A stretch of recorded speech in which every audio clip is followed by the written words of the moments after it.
Revenge story, family revenge, business revenge, husband betrayal, wife revenge, business drama, CEO story, Reddit revenge, Reddit stories, karma story, family drama, emotional story, storytime, last laugh stories. USA Stories. Emma Carter spent 22 years building Carter Innovations, one of Seattle's fastest growing technology companies.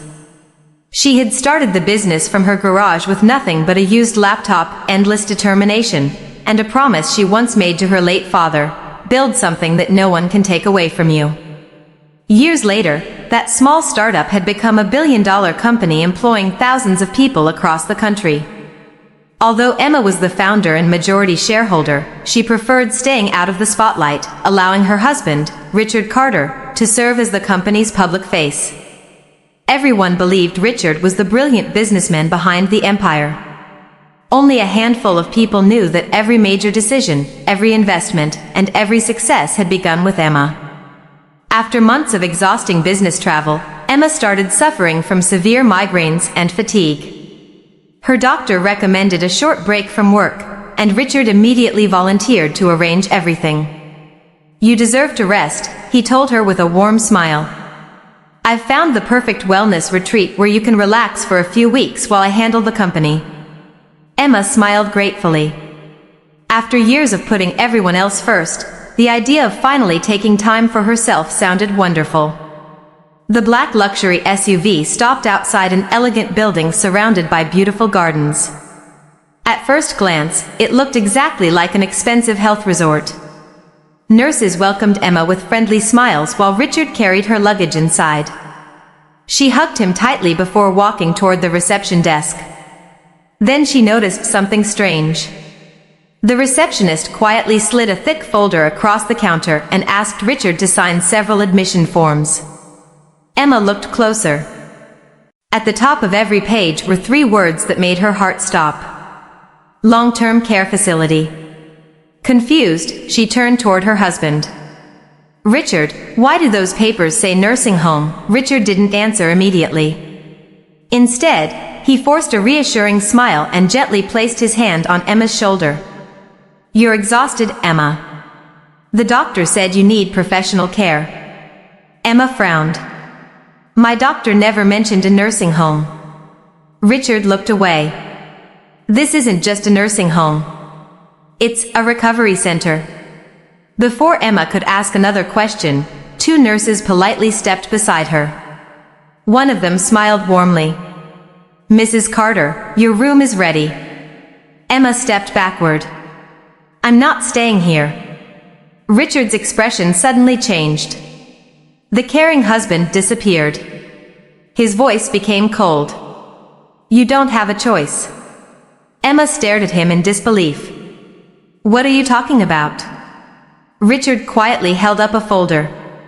"I have legal medical authorization." Emma grabbed the documents and quickly scanned the pages. Someone had submitted paperwork claiming she suffered from severe cognitive decline caused by stress and depression. According to the documents, she was temporarily unable to make important financial decisions. Emma looked at him in complete shock. "These are lies." Richard shrugged. "The doctors signed them." "I've never even met those doctors." "It doesn't matter anymore." For the first time in 22 years of marriage, Emma saw absolutely no love in her husband's eyes. Only greed. He leaned closer and whispered quietly so only she could hear. "You worked your whole life building Carter Innovations. Now it's finally my turn to enjoy it." Emma felt her heart pounding. "You planned this?" Richard smiled. "For almost a year." He nodded toward the entrance.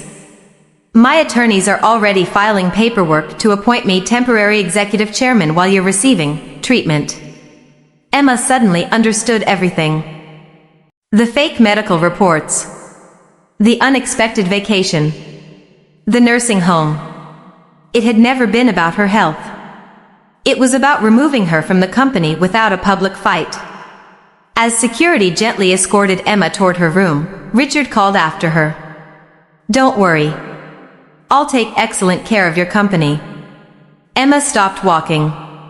Without turning around, she quietly asked one final question.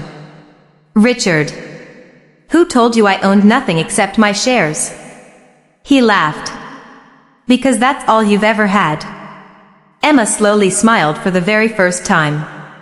A calm, almost relieved smile. Because Richard had spent an entire year planning how to steal the company, without ever discovering the one secret hidden inside Carter Innovations' original incorporation papers. A secret that would make every document he had just signed completely worthless. Emma spent her first night in the nursing home unable to sleep. Every time she closed her eyes, Richard's cold smile replayed in her mind. 22 years of marriage had collapsed in a single afternoon. But unlike Richard, Emma had never built her life on emotion alone. She had built it on preparation. Early the next morning, while the nurses believed she was resting, Emma politely asked to make one phone call. Hospital policy allowed every resident a private legal call. She dialed only one number. Margaret Lawson, the attorney who had represented Carter Innovations since the company had been founded in Emma's garage. Margaret answered immediately. "Emma? Richard told everyone you were taking a medical leave." Emma took a deep breath. "I've been placed in a nursing home against my will." Silence filled the line. Then Margaret quietly asked, "Did he finally do it?" Emma frowned. "You expected this?" Margaret sighed. "Your father expected it." She opened a confidential file stored in the firm's secure archive. "After your father passed away, he made one change to the company's ownership structure." Emma listened carefully. "Richard believes you're the majority shareholder. But legally, you aren't." Emma's eyes widened. "What do you mean?" Margaret smiled. "On paper, Carter Innovations is controlled by a private founder protection trust. The trust owns 51% of the company." Emma whispered. "And who controls the trust?" Margaret answered without hesitation. "You do. But only you. No spouse. No board member. No executive can ever take control unless you personally appear before the trustees." Emma suddenly understood why her father had insisted on creating the trust all those years ago. He had always believed success attracts greed. Margaret continued. "Richard can sit in your office. He can call himself chairman. He can even fire executives. But he cannot legally own the company." Emma slowly smiled. "What happens when he finds out?" Margaret closed the file. "He won't. Because tomorrow morning, the board of directors is holding an emergency meeting." Emma frowned. "I can't attend." Margaret smiled. "You don't need to." She slid another confidential document across her desk. "Your father thought of that too." Emma looked down at the page. Across the top, in bold letters, were the words, "Emergency Founder Authority Protocol." Richard believed Emma was trapped inside a nursing home. He had absolutely no idea. She still possessed the legal power to remove him from the company without ever leaving her room. The following morning, Richard walked confidently into Carter Innovations' executive boardroom wearing a tailored navy suit and an expensive smile. He believed everything had gone exactly as planned. Emma was locked away in a private nursing facility. The board believed she was suffering from mental exhaustion, and he expected to be officially confirmed as executive chairman within minutes. As board members entered the room, some looked uncomfortable. They had worked beside Emma for decades and found it difficult to believe she had suddenly become incapable of leading the company. Still, Richard spoke with complete confidence. "Ladies and gentlemen," he began, "Emma needs time to recover. Until she's healthy again, I'll ensure the company continues moving forward." Just as he reached for the chairman's seat, the conference room doors opened. Margaret Lawson entered carrying a sealed black briefcase. Behind her came two senior trustees, the company's outside legal counsel, and a representative from the corporate governance office. Richard frowned. "What is this?" Margaret calmly placed the briefcase on the table. "An emergency board review." Richard laughed. "There's nothing to review.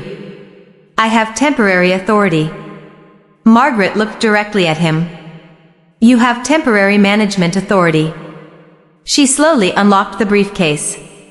"You do not have ownership authority." One by one, she placed original legal documents in front of every board member. The room became completely silent. The chairman adjusted his glasses and carefully read the first page. Founder Protection Trust Agreement. He turned another page. Then another. Finally, he looked at Richard in complete disbelief. "Mr. Carter, you don't control this company." Richard immediately stood. "That's impossible." Margaret slid the final document across the table. "The trust owns 51% of Carter Innovations. The trust answers only to one person." She paused. "Emma Carter." Richard grabbed the papers and desperately searched for a loophole. "There has to be another signature." "There isn't. I have power of attorney." Margaret shook her head.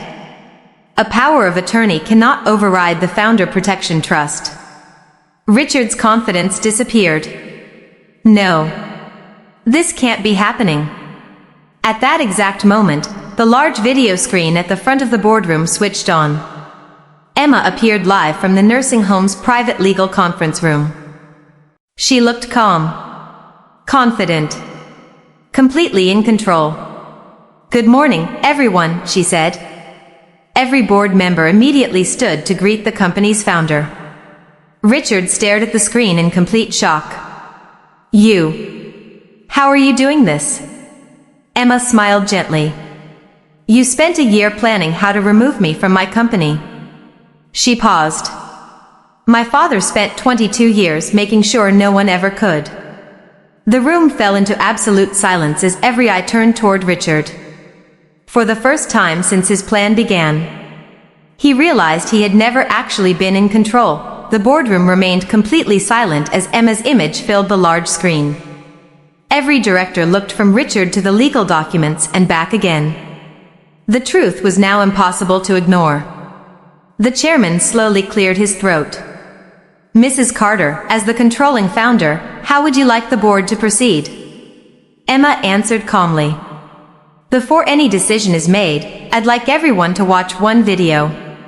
Margaret connected a flash drive to the conference room screen. The footage came from the nursing home's entrance security cameras. The room watched Richard signing Emma's admission papers. Then another clip appeared. Richard quietly telling the administrator, "Keep her here as long as legally possible. By the time she gets out, I'll own everything." Several board members gasped. Another recording followed. It showed Richard meeting privately with two executives the night before Emma's trip. "We'll tell the board she's mentally unstable," he said confidently. "Once they believe it, removing her will be easy." The room erupted into whispers. One director slammed his hand on the table. "You planned this?" Richard immediately stood. "Those recordings don't tell the whole story." Margaret calmly placed another file before every director. "Perhaps these emails will." Inside were dozens of emails exchanged between Richard and his personal attorney discussing how to isolate Emma, replace loyal executives, transfer company assets, and permanently remove her from management. There was no misunderstanding. There was no accident. It had been a carefully planned corporate takeover. The chairman slowly removed his glasses. "Mr. Carter, you deliberately attempted to seize control of this company through fraud and deception." Richard turned desperately toward the video screen. "Emma, please. I made a mistake." Emma looked at him with complete calm. "No, Richard. A mistake is forgetting an anniversary. A mistake is sending an email to the wrong person." She paused. "Spending a year planning to erase me from my own life. Was a decision. The chairman nodded toward corporate security. Effective immediately. Richard Carter is removed from all executive positions. Corporate security officers entered the room. For the first time since joining the company, Richard was asked to surrender his employee badge, office keys, company laptop, and executive access card. As security escorted him toward the exit, every employee standing outside the boardroom silently watched him leave. The same man who had expected to become CEO was now leaving the building with a cardboard box in his hands. Richard believed losing his position as CEO was the worst thing that could happen. He was wrong.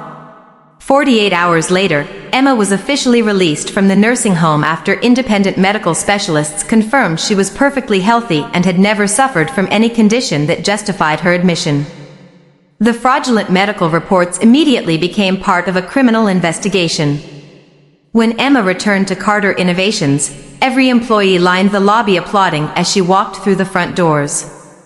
Some had tears in their eyes. Many had worked with her for decades and never doubted that she would find her way back. Emma thanked them with a warm smile before. And Emma hadn't even begun her real revenge yet. Directly into the executive conference room. Her first decision surprised everyone. "I don't want revenge running this company," she said. "I want integrity."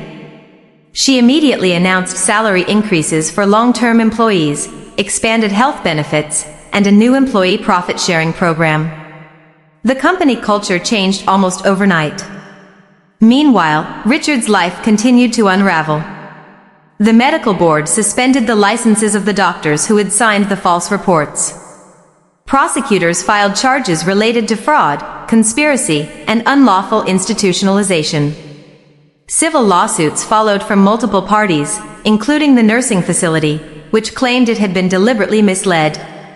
One rainy afternoon, Richard appeared outside Carter Innovations carrying a single envelope. Security called Emma before allowing him near the lobby. She agreed to meet him, but only in the public reception area. Richard looked exhausted. "I've lost everything," he admitted quietly. "My career, my reputation, my friends." He handed her the envelope. Inside was a handwritten apology. "I know this changes nothing," he said. "But I'm truly sorry." Emma folded the letter and handed it back. "I believe you're sorry." Richard looked hopeful. "But you're sorry because your plan failed," Emma continued. "Not because you chose to betray me." His shoulders dropped. She looked at him one final time. "The day you left me in that nursing home, you believed I was powerless." She paused. "What you never understood was that power doesn't come from a title. It comes from character." Without another word, Emma walked back toward the elevators. Richard remained standing in the lobby, watching the doors close. Only then did he finally understand that he had never lost because Emma was stronger. He lost because greed had made him blind to the value of the person who had stood beside him all along.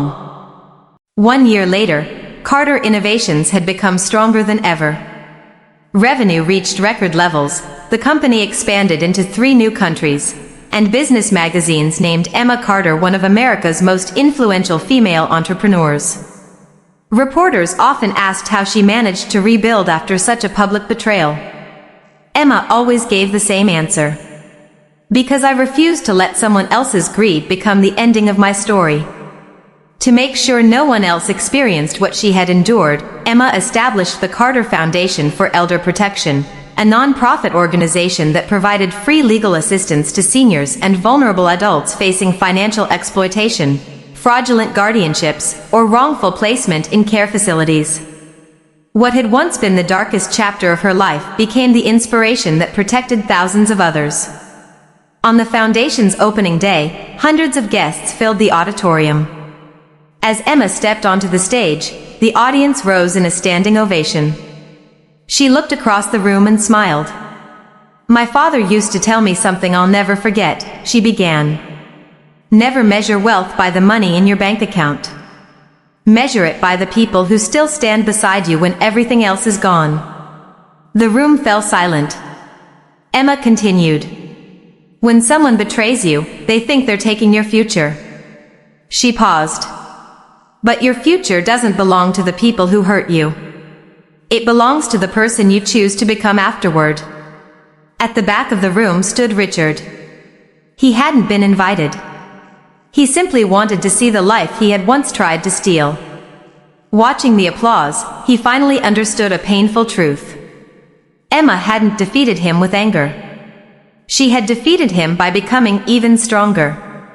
As the event ended, Emma walked outside beneath a clear blue sky. She looked up for a moment and whispered, "Dad, your plan protected me exactly the way you promised it would." She smiled, took a deep breath, and walked toward the future she had rebuilt with her own courage. Because in the end, the greatest revenge isn't watching the people who betrayed you lose everything. It's proving they were never powerful enough to stop you from becoming everything you were meant to be.